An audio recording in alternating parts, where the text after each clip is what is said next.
All right, ladies and gentlemen, we are live here, okay, on this, what is it, February 24th. We are almost two-thirds of the way through, all right, the first quarter. So hopefully you're doing exactly what you need to be doing. I know somebody who is, and we happen to have him today from the St. Rose office. We have Mr. Koko Darakjian. Koko, welcome to the show. If you haven't hit star six yet, hit star six on your phone, then we can hear you. I just did. Can you hear me? Yeah, can now. Awesome, Koko. Thank you. Perfect. All right, my man. We'll start off. Tell us a little about yourself and all that good stuff, please. Wow. Okay. Let's go back quite a ways. So I'm originally from Toronto, Canada. I graduated with an architectural degree from there. Met my wife in '92, and then moved to Farmington Hills, Michigan, which is kind of the suburbs of Detroit, for a couple of years. And then after that, we got sick of the snow, and an opportunity came along in '95 to come down to Vegas and help build a big 1 million square foot shopping center in Henderson. So we took the plunge. We came here.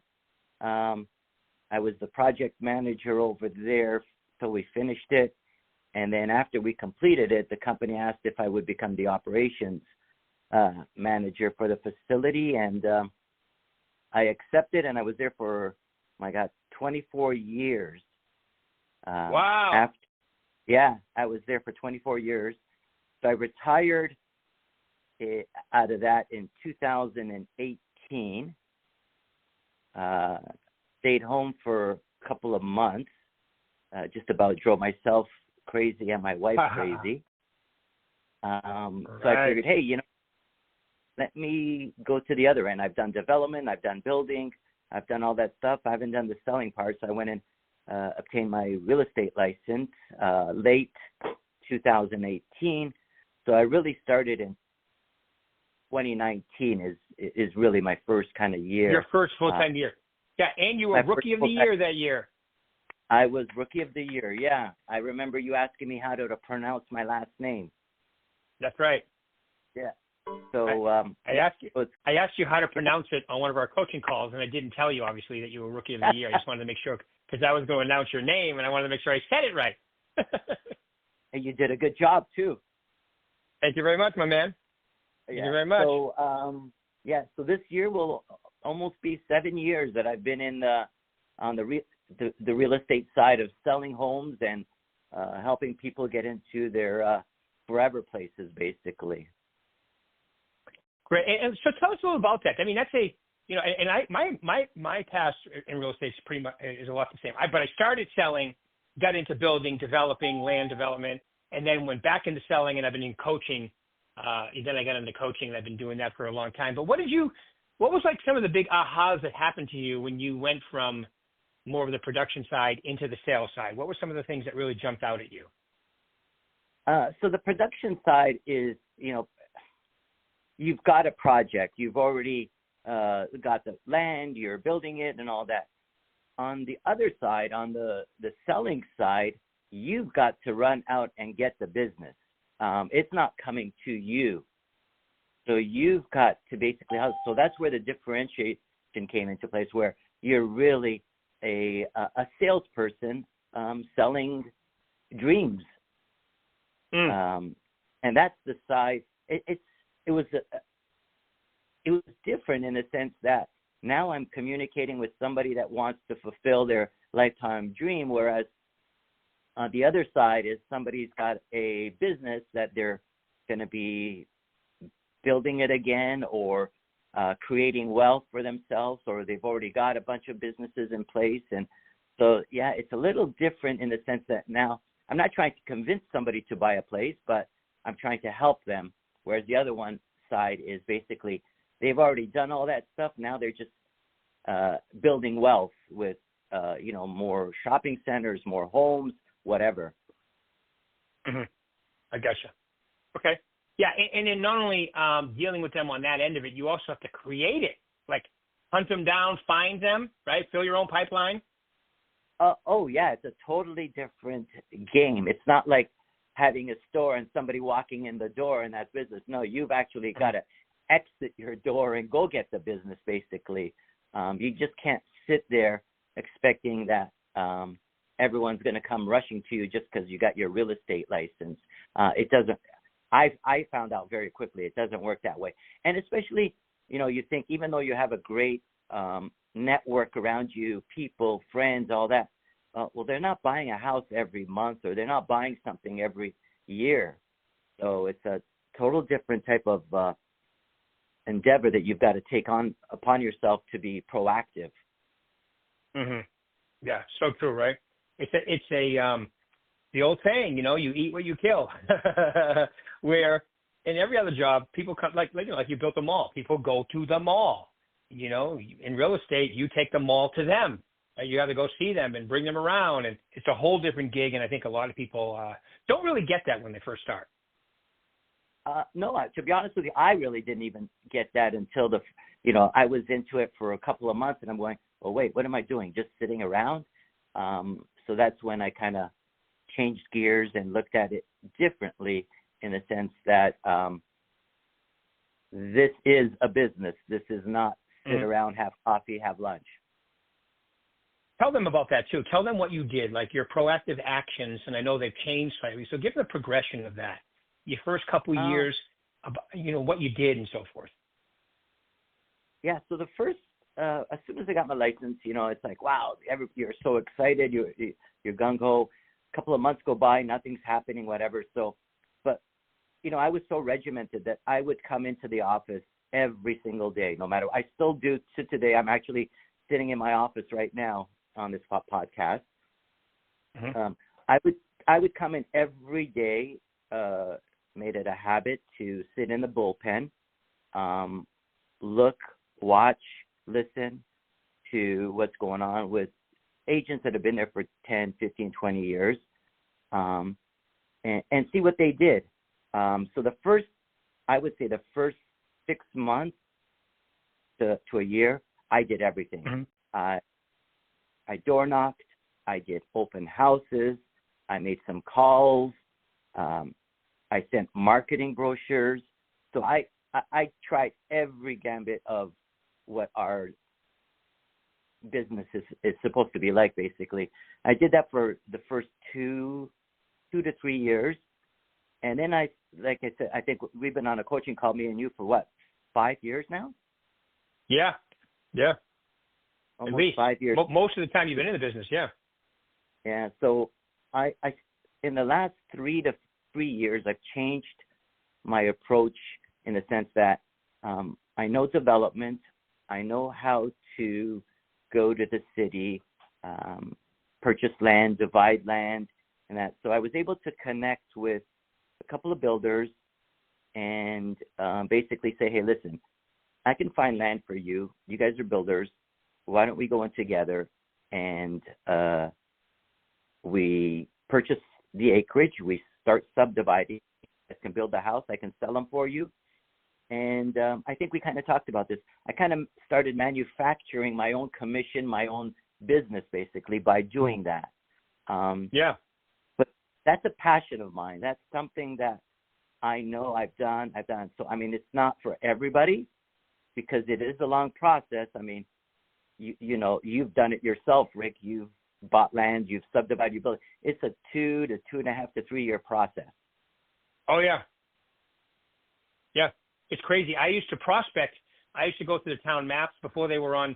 Well, they were on computers, but they didn't. You couldn't buy it like that. You'd have to actually buy the book. In my little towns, I would buy the books and flip through the pages and take notes and call people up. So I would manufacture some of my individual lots and maybe 3, 4.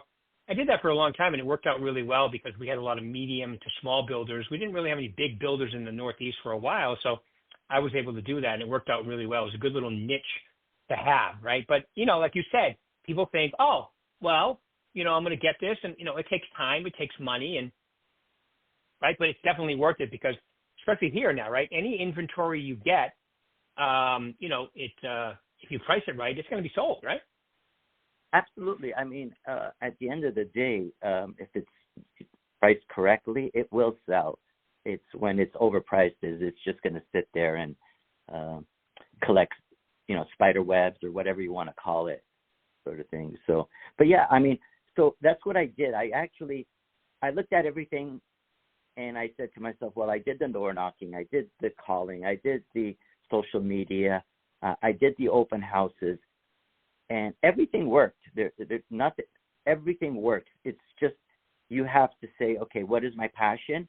What am I going to do for the future? And how will you still do those items. Like I did an open house this weekend on one of my listings, but I think I've just turned a different gear in the sense of how I want to create my business going forward for the remainder of, my life, I guess, if you want to put it that way. Mm-hmm. Yep. Yeah. It's an interesting business too. And I think, Vegas is interesting because most of the land surrounding it is owned by the federal government. And I think they're going to be releasing some land in the near future, which will really help out. A lot of these builders are moving out to like Pahrump. I don't know if you've been out there, but there's all kinds of stuff going on out there. It's just, Vegas is, and I don't know if you've read Forest report this morning, but we're a lot of people moving here and a lot of good things happening. Vegas is starting to remind me of Toronto, where I kind of came from, in the sense that everybody started moving out to the suburbs, as land got tighter and tighter.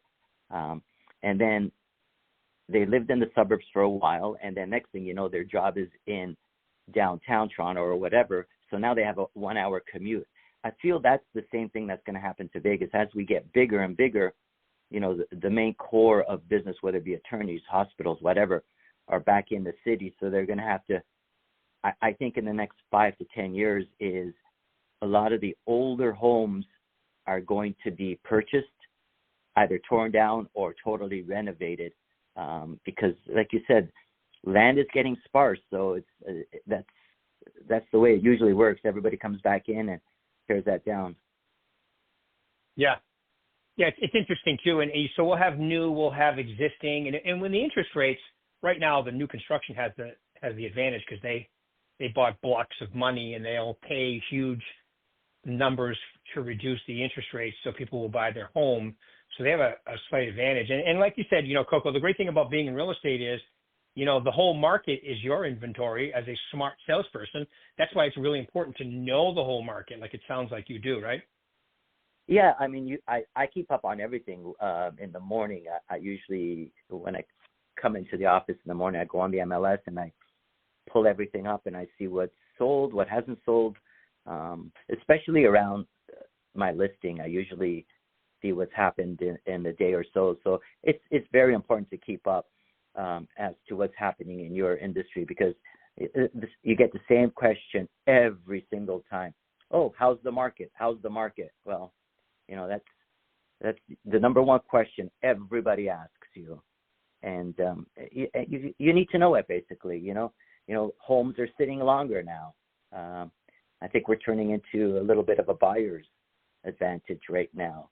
There's a couple more homes that have come on the market, and people are being a little bit more judgmental on what they purchase. Especially with the interest rate so high, they've got to really look at, well, can we really afford this house, or should we go down a couple of $100,000 or whatever? Or can we live in a 2,000 square foot home instead of a 3,000 square foot home? So there's a lot of fact checking in regards to what they're purchasing now, I think. Right. Absolutely. All right, good. All right. So to be successful in today's, I love to ask this question of you guys that are working every day. To be successful in today's market, give them what are your top 3 things that you would focus on, whether you're brand new or trying to get to the next level, or what would you give them for advice?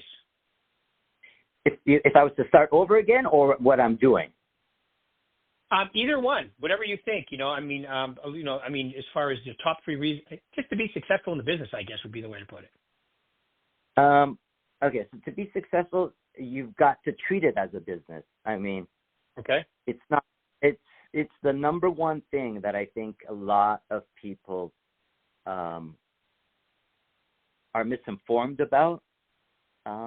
Because when I was working at the mall as operations, I would be there at 8 and I would leave at 6.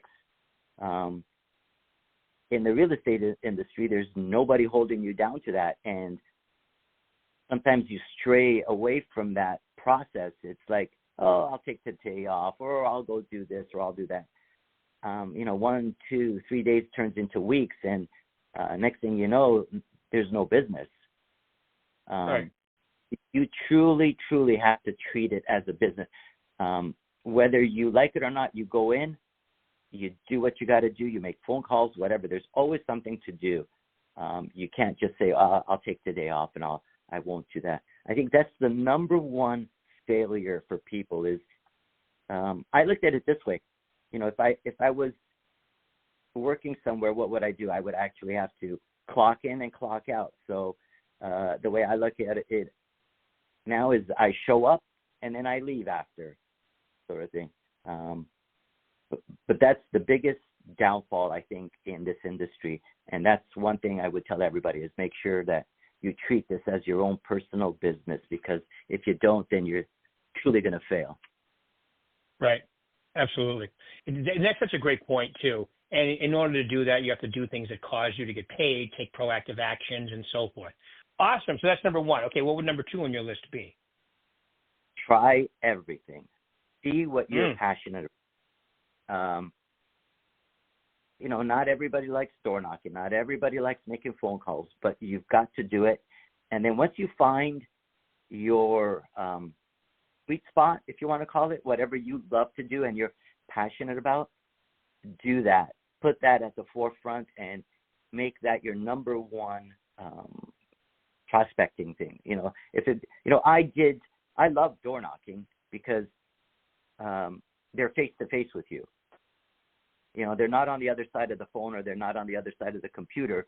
They can't lie to you. They can't say, they can lie to you, but when you're face to face with somebody, you can see everything, facial impressions, everything about them. Right. So I love knocking, and that's how I learned that, people love to talk and people ask you questions. You just have to listen. Right. That's the key right there. Listening. Most agents don't listen. Most salespeople don't listen. Well, I had a problem with that too in the beginning because I was the opposite. When I was as an operations, I would be doing all the talking and everything like that. So it was a little different bit of a change for me when I had to kind of listen. It's still hard. You still have to practice it. But yeah, that was it. And then I think my third one is you actually need to get out and get with other, I shouldn't say mentors, with other agencies, basically, like, whether it be going to a mixer or whether going to an event or going to a opening of a new store. Networking, correct, yeah. You've really got to do that and see what's out there. Because, just talking to real estate agents isn't going to cut it. You need to talk to, whether it be doctors, lawyers, other salespeople, stuff like that. So that's the one thing that I've really started in the past year to do. I've gone to a lot more events in order to network. Yeah, it's such a great thing. Get out there, talk to people. Look at. Like you said, you can go door knocking. I like when you said try everything. Go door knocking. Make a few phone calls. Call some expireds. Call some for sale by owners. Have an active open house. Go do some networking and see which ones, because you don't have to do all of them, but you got to do 3 or 4 of them, right? You got to mix it. Obviously, you got to keep working on your sphere, use company tools, get your social media going. But then, after that? Do you want to farm? Do you want to farm? Do you want to do some expireds? Do you want to do some sale by owners? Do you want whatever? It doesn't matter. As long as you're being proactive, right? Absolutely, yeah. I remember from Leslie Carver, she made a mention when I was listening to her one time, and she said, I had to go through all these changes, in the 2007, 2008, we had REOs, and I didn't know anything about them, but I had to learn, and that was my niche for 3-4 years. So you've got to understand the market and follow what the market does and do that sort of thing. Some people were not good at it. She was good at it. So, but yeah, passion is very important, because if there's no passion in what you're doing, you're not going to succeed. Right. I think in anything, Yeah. and anything, if you don't have any passion or anything that you want, you're not going to give it 110%. Right. I agree 100%. Passion is critical. Yeah, and you can actually crank up your passion too based on what you're doing. Like if you have I guess my little line, you've heard me say this in my coaching, is you can't teach commitment. So watch, you're committed to something, but you can definitely crank up your passion. And I think that's, it's like if I work out, the more I work out, the more passionate I become about it, because I feel better. I can see it in the mirror working. And it's the same thing with being proactive. When you start doing it, at first, it doesn't seem that great, but eventually when you start seeing from the results from it, it becomes a lot more palatable, doesn't it? Yeah, well, I'll tell you a story, and that's why I Sure. kind of said it is very important. 4 years ago, I went to a listing appointment in a pretty high end. It was up in the 2 millions. And I'm going, oh, wow, this is going to be good. I'm sure I'm going to be competing against some other people. And, sure, I went there, walked around, fell in love with the place and all that. And I got a call back the next day, and he said, I interviewed 2 other people from Berkshire. I won't say who they are. They were pretty high-end people. And he said, you were the only one that was extremely passionate about my home. You were the one that said things that I really resonated in. And he said, just for that, you've got the listing. So nice. You've got to feel and be there with the client, and that will solidify a lot of stuff in regards to what you do. I mean, let me tell you, those agents were way above me back then. So, right. But well, that's good. That must have given you a little boost in the self-confidence department too, huh? Absolutely, 1,000%, a huge boost. But that showed me that, you know what, if you care and if you show your value to people, they will respect you. Yeah. It's also, Koko, a perfect example of, people, well, I'm up against so-so, and they always ask me very few people ask you how many homes you sold. If you go in there, and like you said, I am energetic and enthusiastic about your home, okay? Like people don't care that you sold 50 homes because they have one and they want to feel like they're your only client, right? Absolutely. They don't care if you've sold a $10 million house or whatever. You're selling their house. That is it. Yep. Point blank. I learned that the hard way early on too, yes. Yeah, their $100,000 house to them is worth $10 million. Exactly right. So you've got to be with them and show that you care and that you know what you're doing and that you're going to be for them. It doesn't matter of what value their home is when you put it on the market. Mm-hmm. Good. Yeah, and this market, it appears to be picking up a little bit. Hopefully we get some interest rate relief in the near future, but it seems like it's going in the right direction. But everybody I talk to, Koko, just seems like they're busier, the beginning of this year versus the end of last year. Yeah, I think it's a little. It is starting to pick up. I still think there's a lot of buyers that are on the sideline. The same old thing. Oh, interest rates are going to come down. And I tell everybody, I said, doesn't matter what the interest rate is, doesn't matter what the price of the house is. How much can you afford a month? At the end of the day, right. It's your monthly bill that is governed what you can do, what you can't do. I always tell everybody, don't be house poor. That's the worst right. thing you can do to yourself. If you can only afford a certain amount of mortgage a month, do that. And then maybe 2-3 years, then turn around and sell and do whatever. Right. Yeah. get your little postage stamp. You can always upgrade later, but Yeah. continuing to rent makes no sense because, renting is 100% interest. And, you know the story. I was playing golf with a guy, and basically I said, how many times has your rent gone up in the last 4 years? He said twice.